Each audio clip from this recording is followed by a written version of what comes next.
চন্দ্রমল্লিকা মোটামুটি অনেক দিন আগেই শেষ হয়ে গেছে প্রত্যেকের গাছ। আর গাছগুলিকে সারা বছর বাঁচিয়ে রাখতে হবে, এটা একটা বড় চ্যালেঞ্জের ব্যাপার।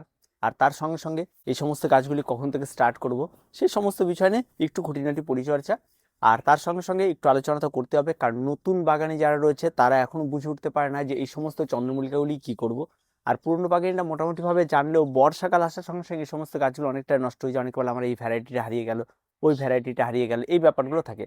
সবার প্রথমে তো যে ফুলগুলি মারা গেছে সেই ফুলগুলি মারা যাওয়ার সঙ্গে সঙ্গে গাছগুলিকে কাটবেন না। গাছগুলি কাটার আগে আপনাকে খেয়াল রাখতে হবে গাছের নিচের দিক থেকে ব্রাঞ্চ বেরোচ্ছে কিনা।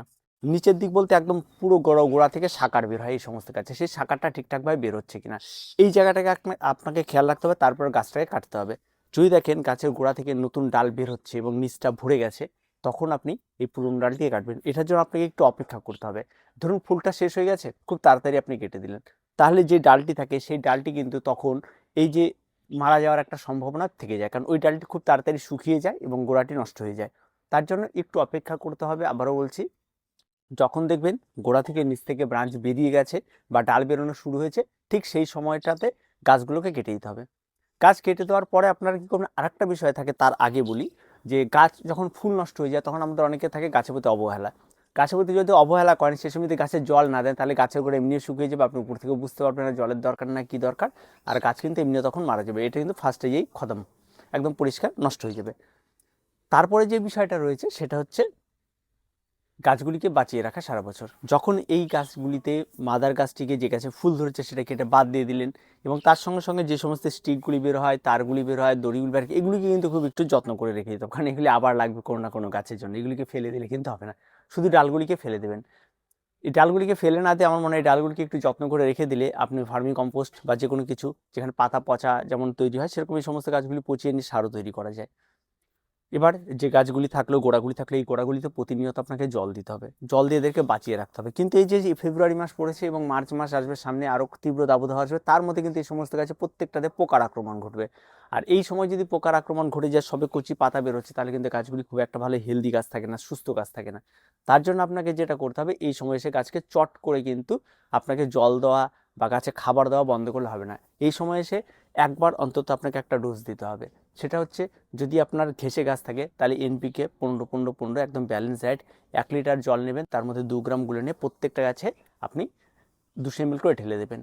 এটা ফার্স্ট স্টেজে আপনি গাছ ডাল কেটে দেওয়ার যেদিন কাটবেন সেদিনও করে দিতে পারেন, বা 7 দিন পরেও করে দিতে পারেন, কোনো অসুবিধা নেই। এটা একটা ইনিশিয়াল একটা খাবার, আপনি এই সময় একটু দিয়ে দিন। আর যদি মাটির গাছ থাকে তাহলে হাড় গুঁড়ো, শিংকুচি, নিমখোল, যত ধরনের খাবার আছে সব মিক্স করে অন্তত 1 মুঠো মতো একটা গাছে ব্যবহার করুন। যদিও এই সমস্ত সময় গাছে খাবার ব্যবহার করা কিন্তু খুব মুশকিল হবে, কারণ গাছের একদম পুরো, তবে লিকুইড খাবার যেটা রাসায়নিক বলে সেটা দিলে বেশি ভালো হয়, কারণ সেটা গাছের গোড়ায় পৌঁছতে পারবে। আর জৈব খাবার দিলে আবার গাছের মাথাগুলোতে লেগে থাকবে, একটা মারা যাওয়ার সম্ভাবনা থাকে, পচে যাওয়ার সম্ভাবনা থাকে। তো মাটিতেও যদি থাকে তবে রাসায়নিক খাবারটা একটা বার দিয়ে দেন। এই ডগাগুলি কিন্তু একদম সুন্দরভাবে বের হবে, প্রত্যেকটা ডগা ফ্রেশ বের হবে এই টাইম পর্যন্ত, ঠিক আছে। আর পোকামাকড় যাতে আক্রমণ না ঘটে তার জন্য সুপার কিলার রেখে দিতে পারেন। নর্মাল পেস্টিসাইড খুব ভালো কাজ করে, বা নিম তেল রেখে দিতে পারেন, মাঝে মধ্যে একটু স্প্রে করে দিয়ে ফ্রেশ রাখবেন গাছগুলোকে। এই সময় গাছের অবহেলা প্রচুর হয়ে থাকে, তারপর একটু চেষ্টা করবেন গাছগুলিকে একটু ভালো রাখার। পরের স্টেজে এসে আপনাকে যেটা করতে হবে সেটা হচ্ছে, এই গাছগুলিকে আমি চারা কখন করব। এই চারা কখন করব এটা বাদ দিয়ে যদি আপনি দেখেন, চন্দ্রমল্লিকা শুরু করাই যে এখন যাদের গাছ শেষ হয়ে গেছে তারা এখন থেকে স্টার্ট করে দিতে পারে আগামী বছরের চন্দ্রমল্লিকা। আবার মার্চ মাস থেকে স্টার্ট করে দিতে পারে আগামী বছরের চন্দ্রমল্লিকা। মার্চ মাস থেকে অ্যাকচুয়ালি স্টার্ট হয়ে যায়, মার্চ, এপ্রিল, মে, জুন, যে যখন থেকে স্টার্ট করবে শুরু হয়ে যায় সেই সময় থেকে। আপনার যখন পছন্দ আপনি শুরু করে দিতে পারেন। তবে চারা তৈরি যদি করতে চান, যে চারা কাটিং থেকে চারা তৈরি করে করবেন, তাহলে সেটা কিন্তু মোটামুটিভাবে জুন জুলাই মাস। তার আগে চারা তৈরি করাটা অনেকটা চ্যালেঞ্জের ব্যাপার, কারণ প্রচণ্ড কড়া রোদ আর গরম থাকে, বেশিরভাগ ক্ষেত্রে নষ্ট হয়ে যায়, বৃষ্টিটা খুব কম থাকে, সেক্ষেত্রে চারা সহজে তৈরি হতে চায় না। আর সেই সময় চারা তৈরি করতে হলে আপনাকে আলাদা রকম ঘর করে নিতে হবে, এসে অনেক ব্যাপার থেকে মশা টশা ধরে নিতে হবে, ব্যাপারগুলো থাকে কিছু। তো অত ঝামেলা যাওয়ার কোনো প্রয়োজনই নেই। যদি মার্চ থেকে চারা তৈরি করতে চান তাহলে 4 ইঞ্চি মাপের টব থেকে শুরু করবেন। যে কোনো টবে সাকারগুলো যে বের হচ্ছে মানে নিচ থেকে যেগুলো, সেগুলিকে তুলে নিয়ে বসিয়ে দিলে অনায়াসে চারা তৈরি হয়। এটা একটা সিস্টেম, এটা খুব ইজিলি তৈরি করা যায়। আর যদি আপনি মনে করেন না আমি এতগুলো টব এতদিন ধরে পুষবো কেন, আমি এখন থেকে চারা তৈরি করি, তাহলে সে এখন থেকে আপনি চারা তৈরি করতে পারেন। তবে চারা তৈরি করার আগে একটা কনফিউশন সবার মধ্যে, এটা আমি কোন ভ্যারাইটির চারা তৈরি করলাম, এটা কোন ভ্যারাইটির, এই ব্যাপারটা থাকে। তার জন্য আপনি গাছ কাটার সঙ্গে সঙ্গে আপনাকে নাম্বারিং করে নিতে হবে, যে এটা 1 নাম্বার, এটা 2 নাম্বার, এটা 3 নাম্বার, ঠিক আছে। আপনি একটা সিরিয়াল নাম্বার করে দেবেন, কালার আলাদা আলাদা অনুযায়ী টবের মধ্যে নাম্বারগুলো লিখে রাখবেন। তাহলে আপনি দেখবেন প্রত্যেকটা নাম্বার যখন আলাদা হয়ে গেল তার মানে গাছগুলো আলাদা, কারণ এখন তো গাছ কাটার আগে আপনি বুঝতে পারবেন যে কোনটা কোন কালার ছিল, তাই সেগুলি নাম্বারিং করে দিন, খুব ইজিলি ব্যাপার হয়ে গেল। আর বাকি সেই কটার টব রেখে বাকি টবগুলোকে নষ্ট করে দিন, বা সেই বাকি টবগুলোকে ফেলে দিন, টবগুলো ফেলবেন না, মানে গাছগুলোকে তুলে ফেলে দিন। ঠিক আছে, এই কাজগুলি আপনি করে ফেলুন। আর চন্দ্রমল্লিকার ক্ষেত্রে এই সময় এসে এই গাছগুলিকে বাঁচিয়ে রাখাটা অত্যন্ত ইম্পর্টেন্ট। এবার আপনি স্টার্ট যে কোনো সময় থেকে করতে পারেন।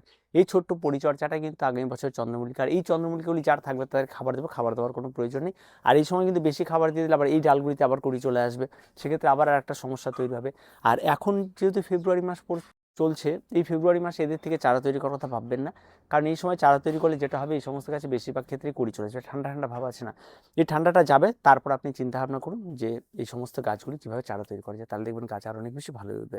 তো এই ছোট্ট কাজটি চন্দ্রমল্লিকার ক্ষেত্রে করে ফেলুন, দেখবেন খুব ভালো উঠবে। তো দেখা হচ্ছে পরবর্তী ভিডিওতে। প্রত্যেকে ভালো থাকবেন, প্রত্যেকে সুস্থ থাকবেন, চ্যানেলটিকে সাবস্ক্রাইব করে রাখবেন।